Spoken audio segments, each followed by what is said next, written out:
প্রধানমন্ত্রী হলো জনাব তারেক রহমান সাহেব, তিনি যখন প্রথম বক্তব্য দেয় তখন তিনি চেয়ারে বসার পর দেখলাম পিছন দিক দিয়া লেখা আছে লা ইলাহা ইল্লাল্লাহ মুহাম্মাদুর রাসূলুল্লাহ। আমি তখন বুঝতে পেরেছি রাষ্ট্রতন্ত্রের গুরুত্বপূর্ণ জায়গা থেকে বড় একটা জবাব হয়ে গেছে। কথা কোন ঠিক না বেঠিক?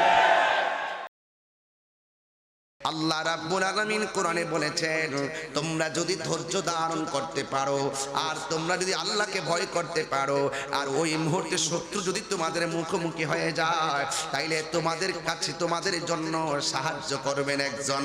জবান খুলে বলুন তিনি কে?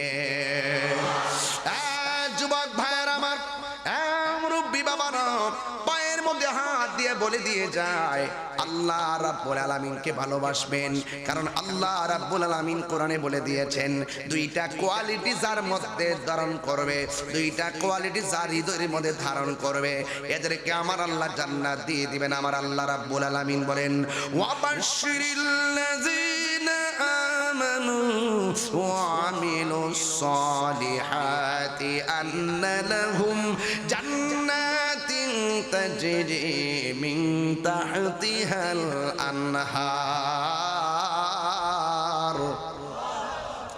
আল্লাহ রাব্বুল আলামিন বলেন যাদের অন্তরে ঈমান থাকবে আর যারা আমলে সালেহ করবে তাদের জন্য জান্নাতের শুভ সংবাদ। এটা আমার আল্লাহ বলেন দুইটা কোয়ালিটি যার অন্তরে থাকবে এরাই জান্নাতি, এর বাহিরে যারা থাকবে সব ক্ষতিগ্রস্ত হয়ে যাবে। আল্লাহ রাব্বুল আলামিন কোরআনের মধ্যে বলে দিয়েছেন ইন্নাল ইনসানা লাফি খুসর, নিশ্চয়ই সব মানুষ ক্ষতিগ্রস্ত, ইল্লাল্লাযীনা আমানু ওয়া আমিলুস সালিহাত, যারা ইমানদার এবং যারা নেক কাজ করেছে, ওয়া তাওয়াসাউ বিল হাক্কি, যারা সৎ উপদেশ দিয়েছে, ওয়া তাওয়াসাউ বিস সবর, যারা ধৈর্যের উপদেশ দিয়েছে। এই ধৈর্যের কথা জায়গায় জায়গায় শুধু ধৈর্য আর ধৈর্য, ধৈর্য আর ধৈর্য।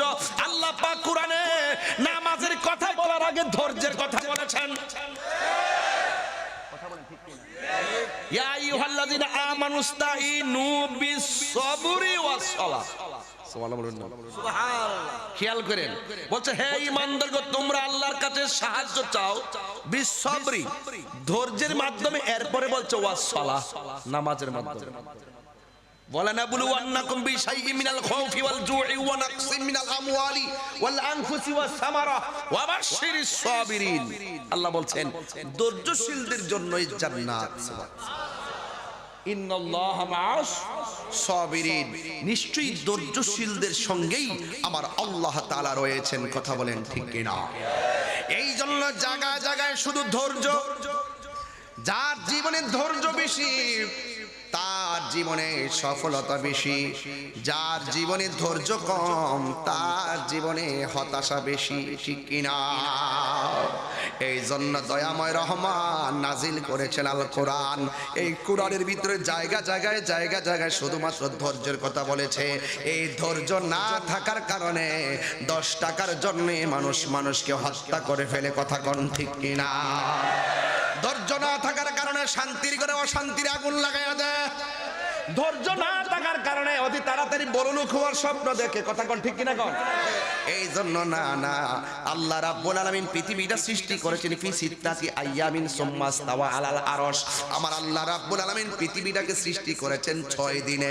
ইচ্ছা করলে কুন ফায়াকুন হও বললে হয়ে যায়। এরপর আমার আল্লাহ 6 দিনে সৃষ্টি কইরা ওই জমিনের বান্দাদেরকে ধীরস্থিরতা শিক্ষা দিয়েছে। আরো ভিতরে ঢোকা যায়, ঢুকতাম না, সত্য বুঝতেন না, ভিতরে তো গুট গুট করে কথা। শুধু বুঝাইতে চাইতেছি ধীরস্থিরতা ঈমানদারের আলামত আর তাড়াহুড়া করা শয়তানের আলামত। কথা কোন ঠিক না? কোনো কাজে তাড়াহুড়া করবেন না, কোনো কাজে তাড়াহুড়া করবেন না, ধীরে ধীরে করবেন। খুব তাড়াতাড়ি 10 তলা বিল্ডিং বানানোর স্বপ্ন দেখবেন না, খুব তাড়াতাড়ি বড়লোক হওয়ার স্বপ্ন দেখবেন না। যেই ব্যক্তি খুব তাড়াতাড়ি বড়লোক হওয়ার স্বপ্ন দেখে সে খুব তাড়াতাড়ি গরিব হয়। ধীরে ধীরে ধীরে ধীরে হতে হবে। কথা কোন ঠিক কিনা? ধীরে ধীরে টাকা হলেই আপনি মদিনায় যেতে পারবেন। খুব তাড়াতাড়ি না। প্রতি বছরে বছরে হজ আপনার জন্য আল্লাহ দেয় নাই, জীবনে একবার। জোরে কোনটা সুবহানাল্লাহ। টাকা এত কিছু আছে, এরপরে একবার দিছে, তাড়াহুড়া করেন না। সব জায়গায় ধীরস্থিরতা আল্লাহ শিক্ষা দিচ্ছে। আমি হব মদিনা একটা গজল গাই নাকি অসুবিধা দিব?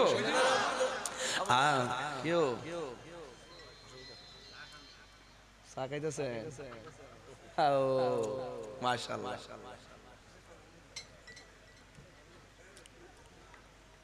বসো বসো বসো, বড় গজলটা গাইতাম না ইনশাআল্লাহ। বলবো আমি হব মদিনা সারা বেলা জারোদার, রোজার কিনারে কেটে যাবে দিন আমার। যাইতে চাননি আপনারা? আমি হব মদিনা সারা বেলা জারোদার, রোজার কিনারে কেটে যাবে দিন আমার। আমারই স্বপ্ন যদি হয় গো পূরণ, ধন্য হবে মোর জীবন মরণ। আমারই স্বপ্ন যদি হয় গো পূরণ, ধন্য হবে মোর জীবন মরণ। আমি হব মদিনার সারা বেলা জারোদার, রোজার কেটে যাবে দিন আমার। আমি হব মদিনার সারা বেলা জারোদার, রোজার কিনারে কেটে যাবে দিন আমার। আমি হব রাসূলে রোজার চৌকিদার, যেতে পারি ও গো নবী, পেতে পারি যেন নবী শাফাতি তোমার। ঠিক না? আমারই স্বপ্ন যদি হয় গো পূরণ, ধন্য হবে মোর জীবন মরণ। আমি হব মদিনার সারা বেলা জারোদার, রোজার কিনারে কেটে যাবে দিন আমার। একটা জবান বন্ধ রাখবেন না, মহব্বতে মায়ার সুরে বলুন সুবহানাল্লাহ। আমার যুবক ভাইরা, এই জায়গা থেকে আমার আলোচনা শুরু। এতক্ষণ আমি ভূমিকার মধ্যে ছিলাম, জবানটা খুলে কেন ভয় করবো একজনকে, তিনি কে? এই জন্য যুবক অতীতে যত গুনাহ করেছেন সব আজকে গাঁটটি বাঁধেন। ও আল্লাহ, যা গুনাহ করলাম দয়াল নবীর উসিলায় তুমি আজকে ক্ষমা করে দাও। ও আল্লাহ, যত মানুষের হক মেরে খাইলাম, এখন থেকে ওয়াদা করলাম যার যার কাছ থেকে যাইয়া ক্ষমা চেয়ে নিব। আল্লাহ, গুনার দিকে তাকাইলে জাহান্নাম ছাড়া কিছু দেখি না, নেকির দিকে তাকাইলে জান্নাতের আশা করতে পারি না।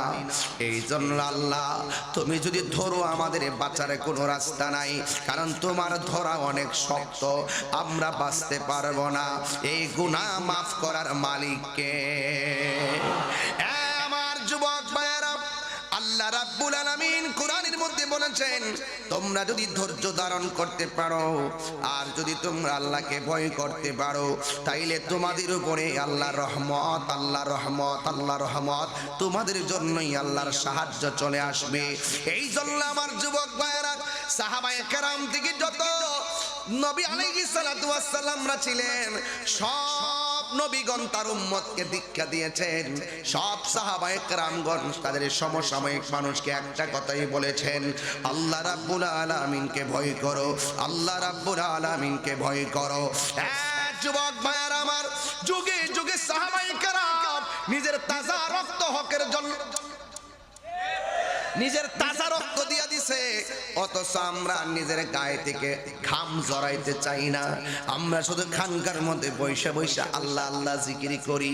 আরে বাবা, খানকায় বসে বসে আল্লাহ আল্লাহ জিকিরি করার নামও ইসলাম, আবার মাঝে মাঝে বাতিলের বিরুদ্ধে হাতের মধ্যে তলোয়ার নিয়ে ময়দানে নামার নামও ইসলাম। কথা বলেন ঠিক কিনা?